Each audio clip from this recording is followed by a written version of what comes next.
This quick guide explains how to buy shares of Fluxys Belgium NV, a Belgian natural gas transmission company listed on Euronext under the ticker FLUX.BR.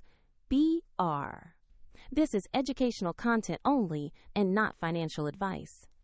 To trade shares, you must use a broker, and I will use eToro as the example to demonstrate the steps.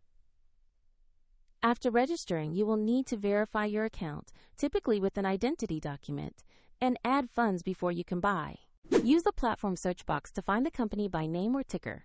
Type FLUX.BR and select the matching Fluxys Belgium NV listing to open its asset page. On the asset page, check basic company information and the price chart to confirm this is the correct listing. Make sure the exchange shows Euronext and the ticker FLUX.BR before proceeding. Tap or click Buy or Trade, enter the amount you want to invest, then carefully review the order details before confirming.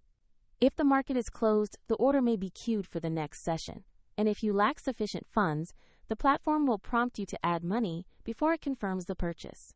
After the trade executes, your new position will appear in your portfolio where you can monitor it. A link to eToro is provided in the description if you want to visit the platform.